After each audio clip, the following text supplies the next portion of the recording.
Kita beralih ke informasi lain, Saudara. Sekelompok pemuda menyerang warga di kawasan Klender, Durensawit, Jakarta Timur. Penyerangan dengan senjata tajam dilatar belakangi motif asmara.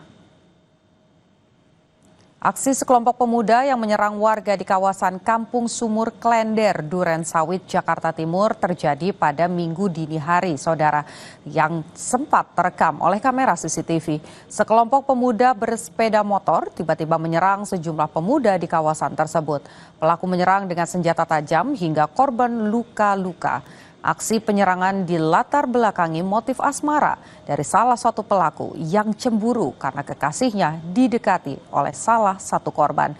Dua pelaku ditangkap warga dan ditanyai di kantor RW setempat. Sementara satu pelaku lainnya melarikan diri. Kasus penyerangan kini ditangani oleh Polsek Durensawit, Jakarta Timur. Ketua RW setempat menyebut pelaku dan korban saling mengenal. Kenal ya, antara korban dan pelaku dari informasi yang kami tanyakan tadi, mereka saling mengenal ternyata. Ya. Tapi warga sini bukan? Bukan. Mereka bukan warga sini. Ada yang dari Durensawit, kecamatan, dan juga ada yang dari Porong. Saudara, modus minta diantar pelaku curanmor di Palembang, Sumatera Selatan membawa kabur sepeda motor salah seorang mahasiswa. Bahkan korban yang sempat mempertahankan sepeda motornya terseret sejauh 40 meter hingga mengalami luka.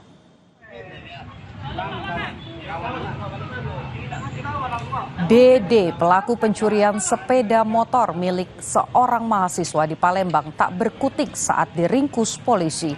Aksi pencurian terjadi pada 11 Juni 2025 dengan modus menghadang korban di kawasan Pemkot Gandus untuk minta diantar ke kawasan Tanjung Aur, Bukit Lama.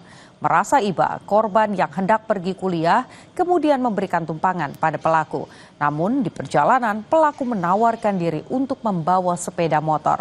Pelaku meminta korban untuk mampir di warung untuk membeli minuman. Dan saat itulah pelaku membawa kabur sepeda motor korban. Korban mencoba mencegah pelaku hingga terseret sejauh 40 meter. Warga yang berupaya mengejar pelaku pun gagal dan akhirnya melapor ke polisi. Ada seorang korban yang mana sedang mengendarai kendaraan. Saat itu dia diajak di-stopin oleh orang lain dengan tujuan minta antar ke suatu tujuan. Setelah itu di tengah perjalanan si korban diminta untuk turun untuk membeli minuman. Setelah itu motor berusaha dibawa kabur oleh si pelaku tersebut, yang mana yang tadinya numpang tadi. Selanjutnya si korban mencegat si pelaku, mencegah untuk diambilnya motor tersebut, namun pelaku tersebut tidak mau berhenti. Akhirnya sang korban terseret sejauh 4 meter.